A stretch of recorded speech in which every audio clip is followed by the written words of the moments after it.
Episode 82, still in Japan, still trying my best to learn interesting factoids about animals, and today we're going to be getting a little weird with it. We're going to be talking about the raccoon dog. While the game specifies the Japanese raccoon dog, I think I'll be safe throwing the lot together. This is mostly because of the debated nature of the genealogical differences between the Japanese and mainland, otherwise known as the common raccoon dog. But there are some notable physical differences that save Frontier from my ire again. Now, I will be talking about the two interchangeably because, to be honest, there just isn't enough of note to need the differentiation. So, this little critter is native to Japan, the Koreas, the Russian oblasts of Primorsky, Khabarovsk, the Jewish Autonomous Oblast, Amur, and Zabayakalsky, the eastern half of China, except Shandong for some reason, North Vietnam, and the eastern half of Laos. Now, despite its appearance, the animal has no relation to raccoons.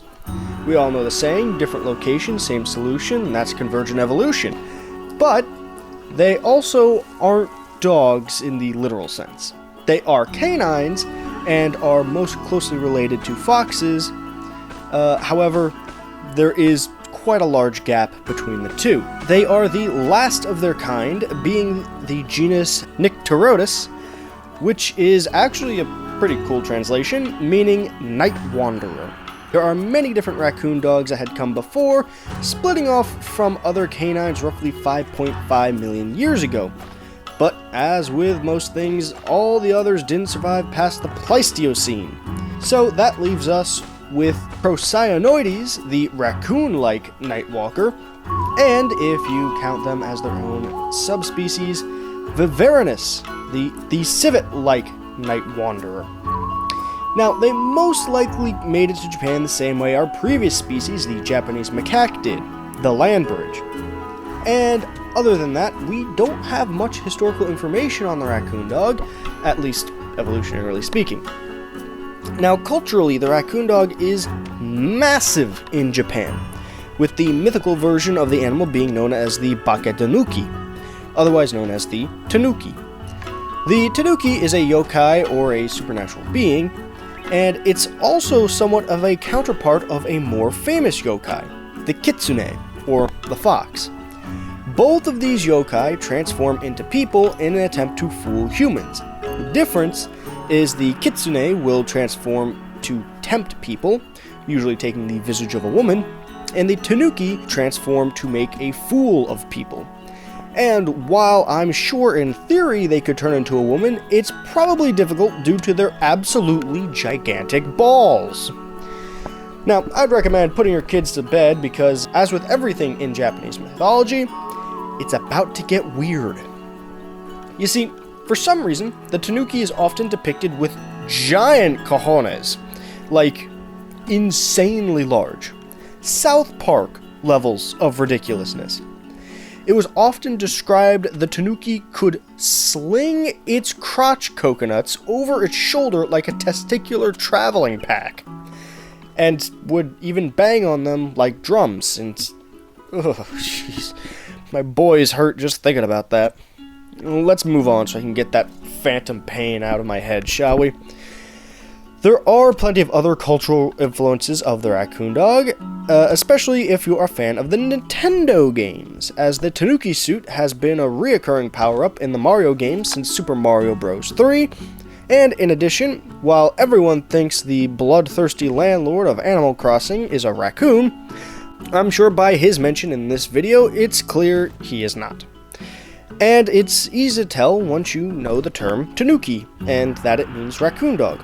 Tom Nook, Tunuk, Tanuki. Now, there is a more physical impact this animal has had on human culture, and that is fur. For a very long time, the raccoon dog was used for its fur coats as, well, hats and coats. It's very soft and dense, so it was a very good choice when making winter garments. As a matter of fact, this love for the fur had actually caused a lot of problems in the recent past. The biggest issue stems from some Russian pelt farmer moving his operations west in an attempt to work closer to his buyers. Financially, This makes perfect sense. Unironically, 80% of Russia's population lives west of the Ural Mountains, and of course, because this was during the time of the Tsar, a nice chunk of Western Europe was on relatively good terms. Well, as much as it probably helped the Slavic suit slinger, the wildlife would like a word.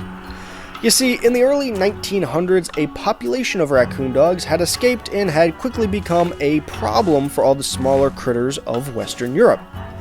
Today, from the Caucasus to Normandy, there are feral populations of invasive tanukis, but, if it makes you feel any better, that guy most likely did not survive the firing squad after Lenin took over Russia.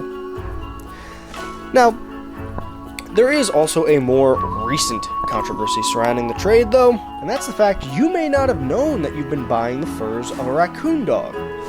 Due to public relation reasons, clothing with raccoon dog fur often gets labeled as Asiatic raccoon, Finn raccoon, Murmansky, or Tanuki fur, but sometimes it's also called faux fur. Yes, there is a possibility that if you bought faux fur, fake fur coats, it may not have been as faux as you thought. A good few stores had been caught doing this, most notably Century 21, a relatively successful NYC-based store that mostly shut down in 2020.